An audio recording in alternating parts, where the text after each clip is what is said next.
Hey guys, it's Chris Cinnamon back again. But got a couple things to say hi about, but you know what? Before I get going and get started, I'll let a couple people show up so I can say hi to you guys. It's been a moment. It's been a hot second since we've had a hey Michaela, hey Kristen. Hi.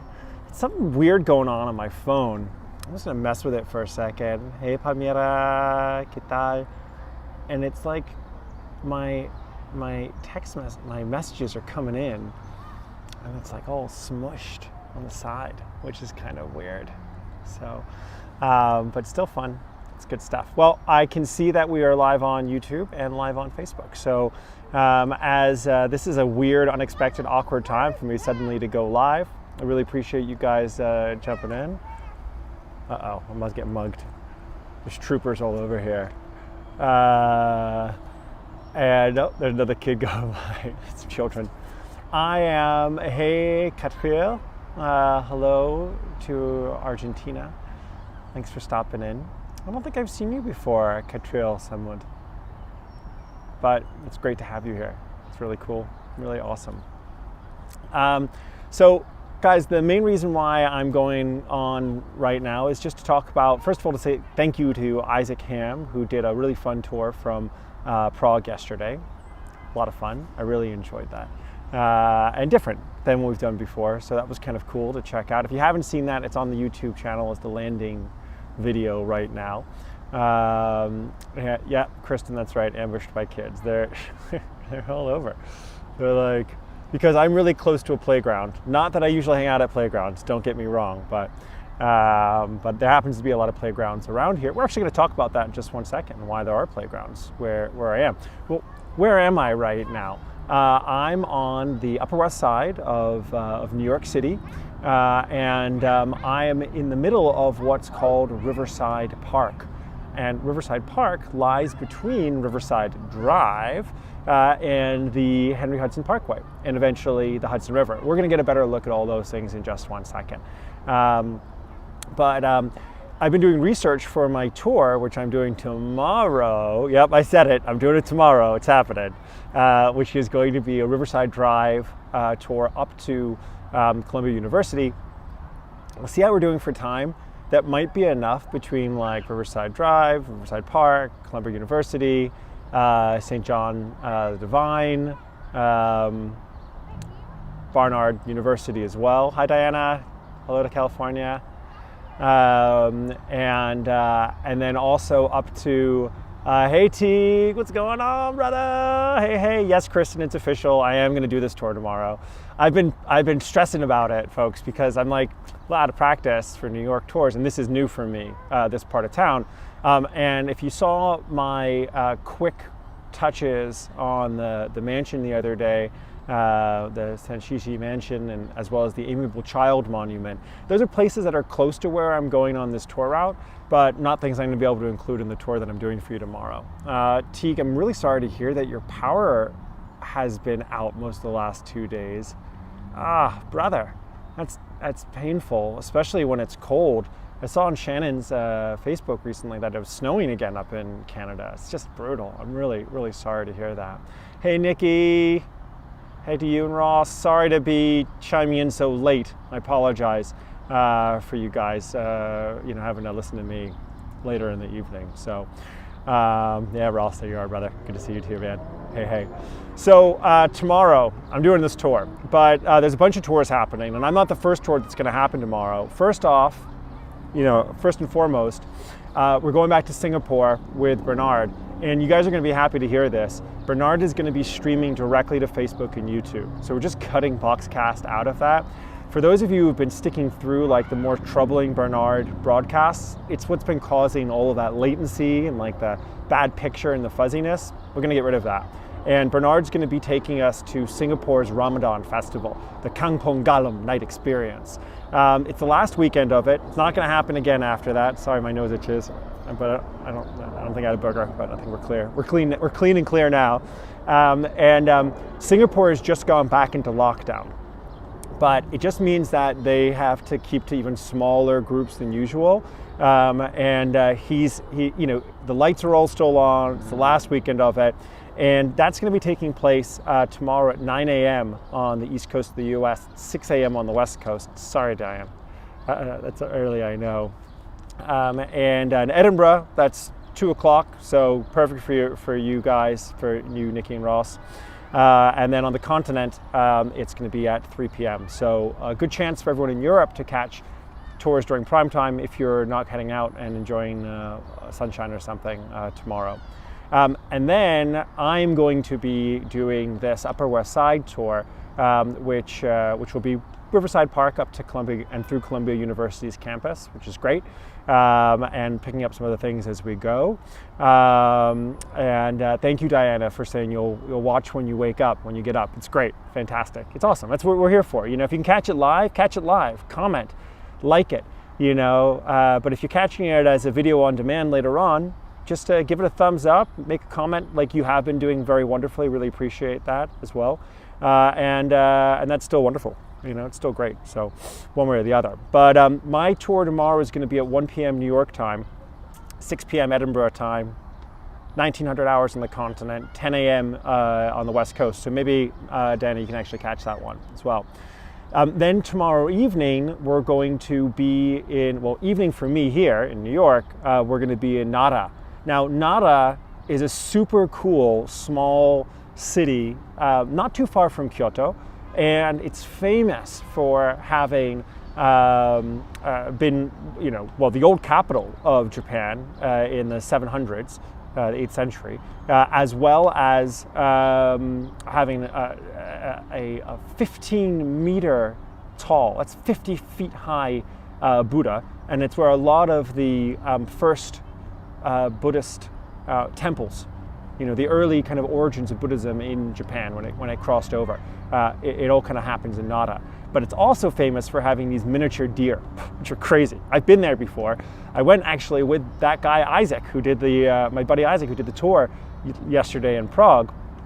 And we went there together. And these deer, you can buy cookies for them, and you put the cookies in your back pocket, and the deer will chase you down and bite your butt trying to get to the cookies. So the deer are really hungry because there haven't been very many travelers there lately. And I'm a little bit worried for Shohei and Meggy, but they're going to take us to Nara. And like I said, that's going to be at 5 p.m. over in Vancouver on the West Coast, 8 p.m. in New York. I'm sorry, Europe. It's not the best time for you guys, but you can watch when you wake up, 8 a.m. Singapore, 9 a.m. Japan time. That's when that's happening. And then on Sunday, we're going back to both Barcelona and to Berlin. At a great time for everybody. Now, Barcelona, to start with, back with Patrick Reyes, we're going to be going to the Sagrada Familia. And it is a tour focused just on the Sagrada Familia. So it should be only around 45 minutes long. Although there's plenty to talk about with the Sagrada Familia. We won't be going inside. We will be covering the outside and making a circle around it and talking about it to a great extent and enjoying the views of that.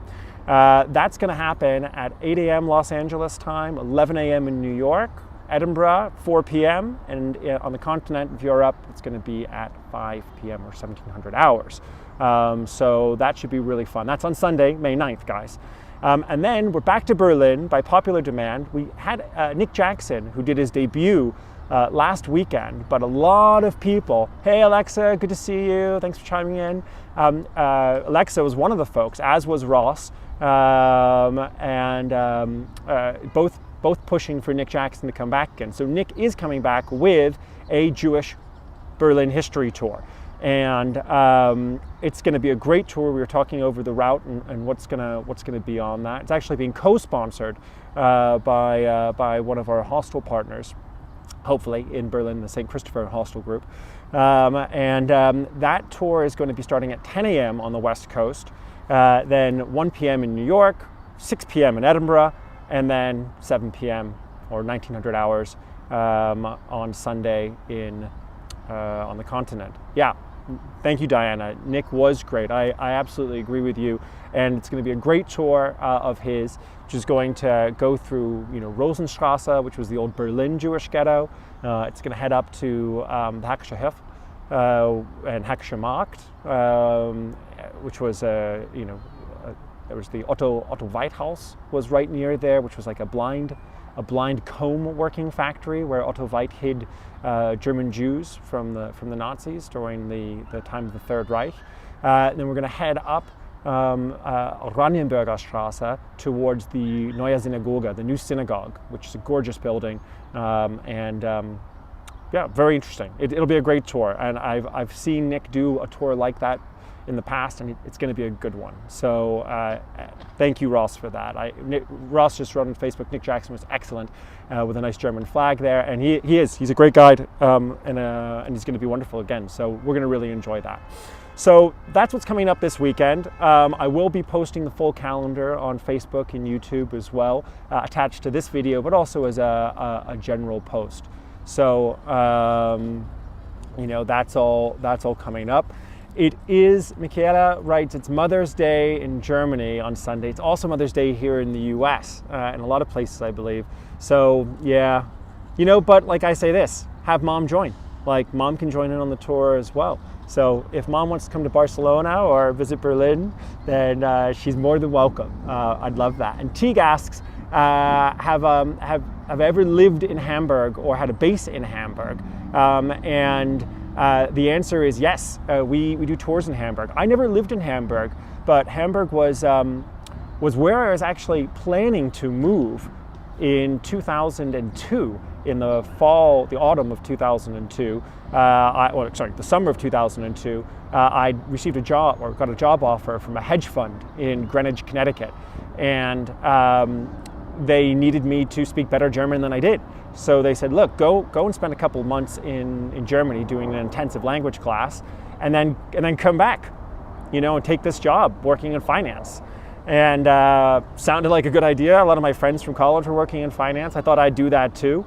Instead of going to Hamburg, I was at a rooftop birthday party in New York a couple months before I was flying out. And someone said, well, you're going to go to Hamburg? Go to Berlin. Haven't you heard about how cool Berlin is? And I was like, I don't know.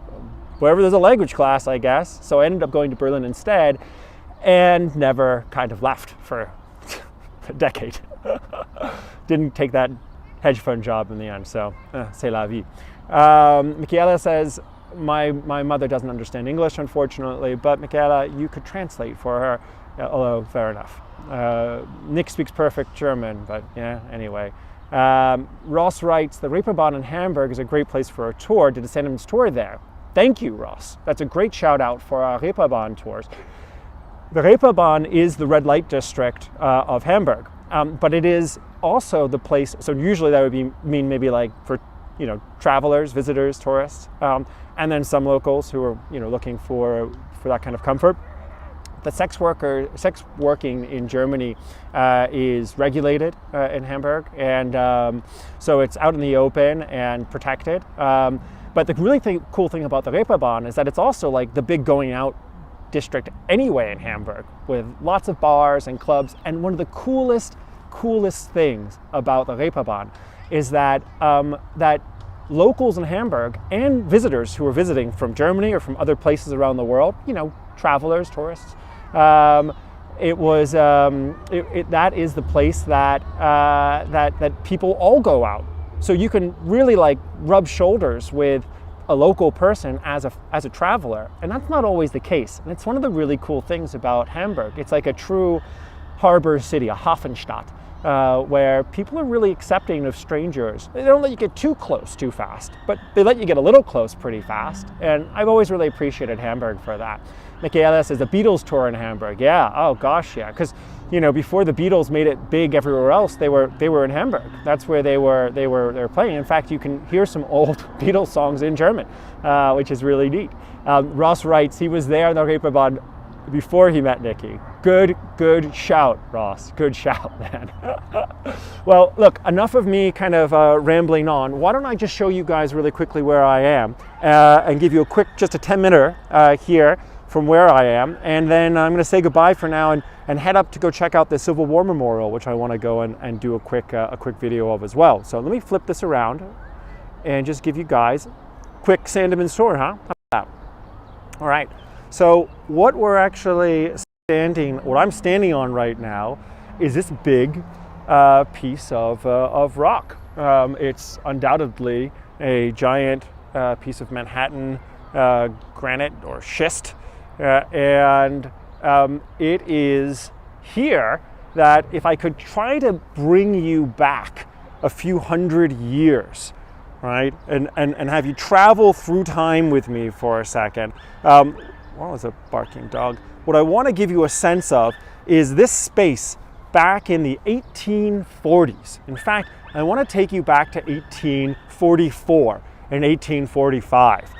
And if we were here in 1844, 1845, none of these buildings would have been here where I'm pointing the camera right now. This would have been, well, you know, an occasional farmhouse, an occasional kind of mansion on some land, but very sparsely settled. This was, you know, unsettled land on the upper west side of Manhattan, of Mannahatta, the island of rolling hills, as the Lenape people would have called it. It was back then pre-big. Well, I mean, the commissioner's plan, the grid was laid out, but nothing had been built up here yet. And what you would have seen down below me, down where right now we have what's called a serpentine promenade that runs along, you would have not seen any kind of, you know, structure down there. You would have just been looking out. Actually, these trees weren't even here back then. You'd have been looking out to the Hudson River, which would have been busy, busy, busy, full of tugboats and other boats, you know, sailing by, or tugboats pulling those boats along if they were going against the current. And a very famous gentleman would come to this place that I'm standing on and come and have picnics on this piece of rock. And his name was none other than Edgar Allan Poe.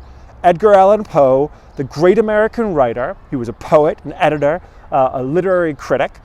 He's widely acclaimed as having created the detective fiction. And he was one of the first adapters of the short story in the U.S. in America. He's a central figure of romanticism in U.S. American literature. So he'd come here because, let me turn the camera back in this direction. Again, imagining none of these buildings here, about 2 blocks away from here, you have Edgar Allan Poe Street, in fact. And it's over there that there was a farmhouse owned by some family friends of the Poes. The family friends were called the Brennans. And Edgar Allan and his wife and first cousin, Virginia Eliza Clem Poe, were summering there because Virginia she was sick at this point. She'd been sick for 3 years already, and she was sick with tuberculosis. In fact, 2 years later, after they were when they were summering at this Brennan's house, she would die. But in the late 1844 and 1845, it was very, very common that Edgar would walk down from the farmhouse, and he'd come and he would stand on top, or he'd come hang out, or he'd contemplate life. He'd stand on top of this rock. He'd sit on this rock. In fact, he would bring Virginia, and they would picnic here. They would bring the boys, the sons of the Brennans, and they'd come out here and picnic on this rock. And you can almost imagine where I'm standing right now, Edgar Allan Poe standing right here and staring through these trees, which weren't there, as I said before, at the Hudson River, right on the west side of Manhattan, which is really, really quite neat. And it's during this time that he writes The Raven. He writes The Raven whilst he is here living at the Brennans. And it's published, 2 years. It's published in January of 1845, 2 years before Virginia will pass away. So for those of you who don't know Edgar Allan Poe and you don't know The Raven, just a quick little respite from it very quickly. The Raven by Edgar Allan Poe. Once upon a midnight dreary, while I pondered weak and weary over many a quaint and curious volume of forgotten lore, while I nodded, nearly napping, suddenly there came a tapping, as of someone gently rapping at my chamber door. "'Tis some visitor," I muttered. tapping at my chamber door. Only this and nothing more. Well, I won't read the entire Raven to you, because I was not quoting from memory, unfortunately. But it's neat to think that Edgar Allan Poe was creating that story while he was here on top of this rock. So the name of the rock that I'm on top of is called Mount Tom.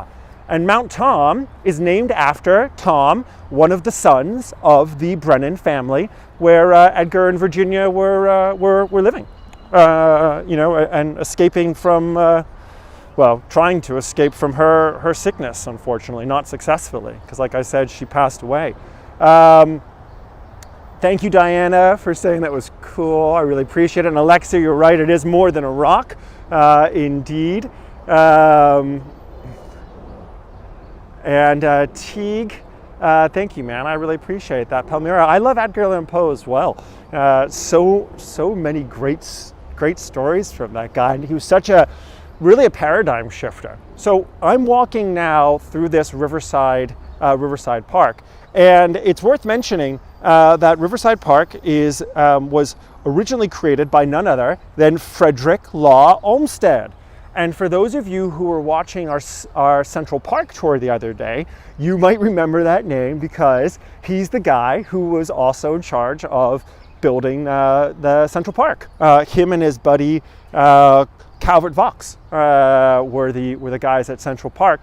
Now, Calvin Vaux didn't team up with his old friend Frederick Law Olmsted to do Riverside Park. He did end up doing more of, he came and did some aspects of Riverside Park and some of the landscaping after Olmsted was already kind of gone and no longer part of the project. But this was Olmsted's kind of second great park of New York, although he also did Prospect Park, so third. And unlike Central Park, where Olmsted had said, you know what we're going to do, as Walter taught us the other day, he said, what we're going to do is we are going to bulldoze Central Park, right? Oh, there goes a squirrel. I was just trying to catch him for you. He's too fast, that one. It's not like in Central Park. The squirrels there are expecting to be fed. Here, they still expect you to be chasing them down. So what Olmsted and Central Park did, he basically bulldozed all of Central Park, laid it flat, except for some schist outcroppings. And then they kind of landscaped the whole thing. It was very much a man-made creation.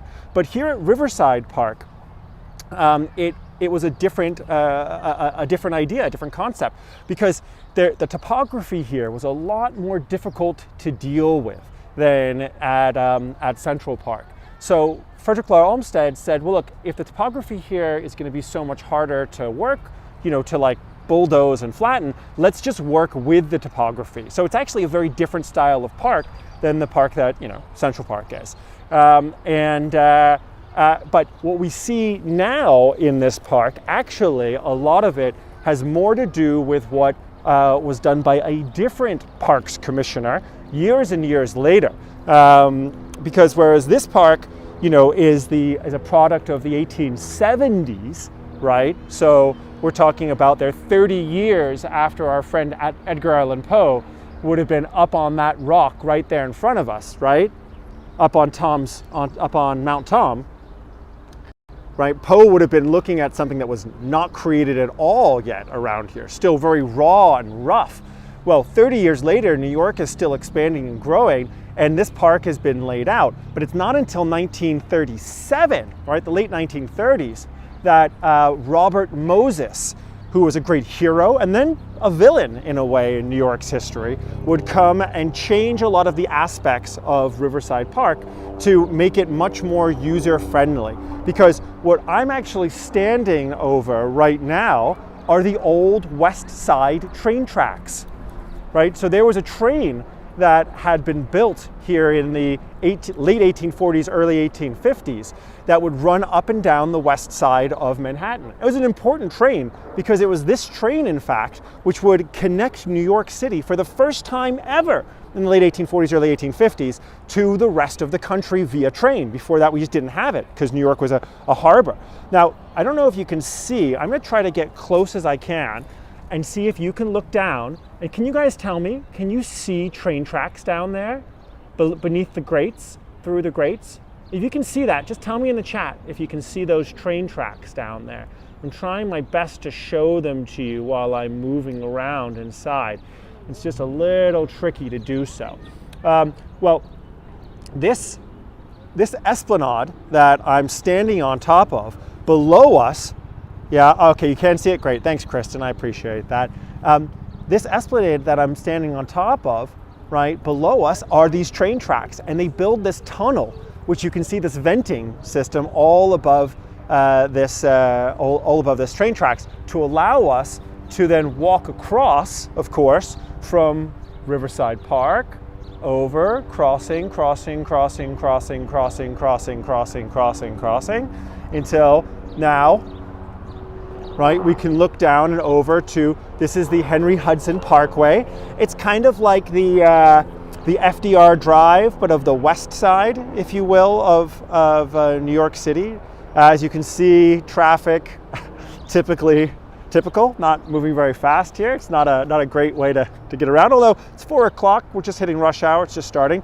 And then beyond the Henry Hudson Parkway, what you see, of course, is the Hudson River, right? Hello, Hudson River, I can almost touch you. And in the distance, on the other side of the Hudson River, what do you have over there? You've got New Jersey, and I believe that's the Palisades already kind of up in that direction, although I don't know New Jersey that well. Something worth learning about as we go. So Alexa says they look surprisingly well maintained. Alexa, what looks surprisingly well? Oh, the train tracks down below. Yeah, you're right. They do look pretty well maintained. Well, actually, funny enough, this isn't a great place to see it, but further up the esplanade, there are some of these grates that you can look through. And when you do, you look down and you can see graffiti, because this tunnel below us right now, which we can't get into, in the 70s and the 80s, it was a place where lots of homeless people escaping the really tough times that New York was going through, they took refuge underneath in this underground tunnel, and then it was largely graffitied by a very famous graffiti artist, street artist from the time named Freedom, and hence that tunnel is actually called the Freedom Tunnel, named after that African-American graffiti artist, which is pretty neat. Well, the other thing that, Holmes, I got a couple of questions. Teague says, is that the subway or Amtrak Metro tracks? No, those tracks down there are not used today. They are defunct. That is not where these train tracks are being used. Nothing's happening there. So the thing that I wanted to show you over here is, well, where we are right now, really quick, is the Warsaw Ghetto Memorial Plaza. And that's what this round plaza space is. It's actually a pretty neat thing to talk about, because the Warsaw Memorial, the Warsaw Ghetto Memorial here in New York was one of the very first memorials to the Holocaust in the United States. In fact, anywhere really, because it already opens and is set up here by October 19th, 1947. And there's a plaque over here which is worth just showing you guys and reading to you. So from 1947. This plaque is unveiled by then Mayor William O'Dwyer to a crowd of about 15,000 people, including 100 survivors of Buchenwald and Dachau Gedenkstätten, but KZs, Konzentrationslager at the time, the concentration camps of Buchenwald. On April 19th, there's a gathering here in memory of the inhabitants of the Warsaw Ghetto. So this memorial stone, let me zoom in a little bit, someone's wetted it to allow us to be able to read it better. And it says, this is the site for the American Memorial to the heroes of the Warsaw Ghetto, battle April through May 1943, and to the 6 million Jews of Europe martyred in the cause of human liberty. Now, if you look at the wording there, it's kind of interesting, because the wording says this is the site for the American Memorial. Yeah, this wasn't supposed to be the memorial. There was supposed to be a larger memorial in this space. But in the end, they couldn't get the funding for it together. And the memorial became this entire park. This plaza here around us, as well as that memorial stone there in the middle, which we were just looking at. Also kind of interesting is below this stone area and this diocese, we also have soil collected from both Terezin and Sered, which were two of the concentration camps in what's today the Czech Republic, but at the time was Czechoslovakia. There's also a scroll describing the defense of the Warsaw Ghetto in both Hebrew and English, composed by the chief rabbi of Jerusalem from the time, down inside of that space as well. So, how about that for a quick 30 minutes of history and such? So, guys, thanks for tuning in. I'm not going to make you keep on watching and listening to me any longer. I'm going to walk along the Esplanade for a little bit as I head up to this pretty cool Civil War memorial that I want to go take a peekaboo at as well. I don't think it's going to make it onto the tour for tomorrow, but if you're going to make it onto the tour for tomorrow, I'm excited. I'll be looking forward to seeing you. Questions, because it'll make you look too smart. And you don't want to make me look dumb at the expense of you looking smart, right? So, Toyoda, you're very welcome. Thank you for tuning in. Thank you for all your support. And Palmyra, I'm glad you learned a lot in a little bit of time. That's absolutely my goal, right? Is to try to take knowledge and grind it into something accessible and pass it on, so that way you remember the stories that resonate with you, and then you're able to share them, ultimately, is the goal. I don't want to tell you guys stuff that leaves you stumping. I want to tell you stuff that you go, oh wow, that's really fascinating. I can imagine being there, or I can imagine myself in that moment or at that time, right? Compassion, that's the whole goal of this. Compassion, from the old Latin, comparti, to suffer with, right? So I really appreciate your guys' compassion and your support. Thank you, Ross. Thank you, Nikki. Thank you, Teague. Thank you, Patty Grigna.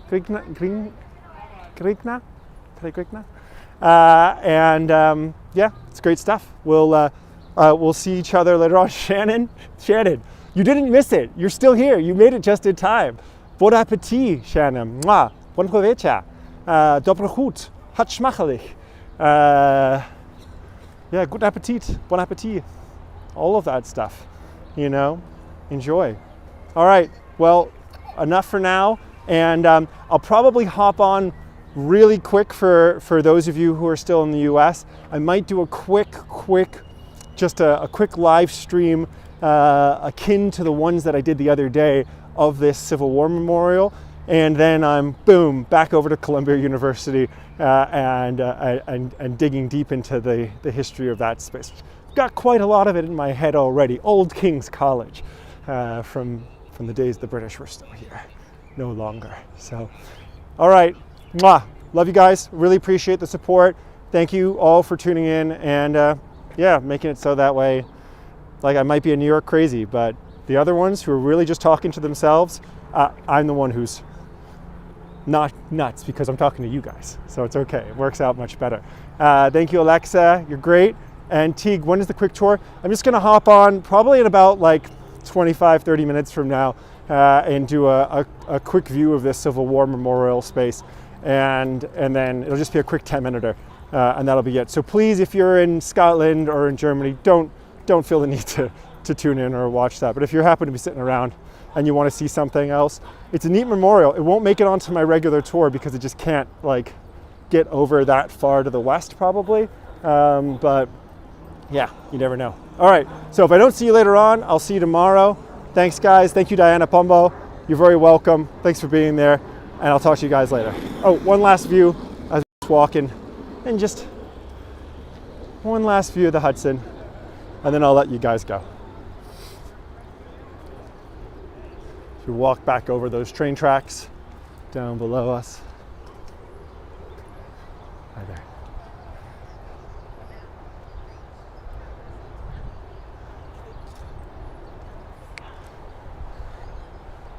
And as I say goodbye to you guys, why don't I go ahead and read the next verse of The Raven.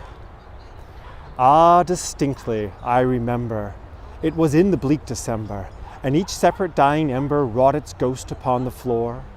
Eagerly I wished the morrow, vainly I had sought to borrow from my books surcease of sorrow, sorrow for the lost Lenore, for the rare and radiant maiden whom the angels name Lenore, nameless here forevermore.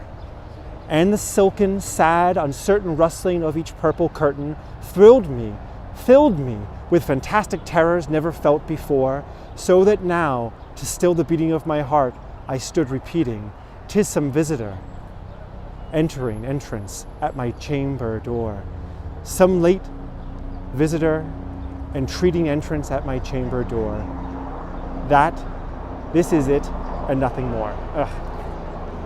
I'm gonna stop before I fluff any more of those lines. Yes, I will take a quick selfie. All right, bye guys, talk to you soon.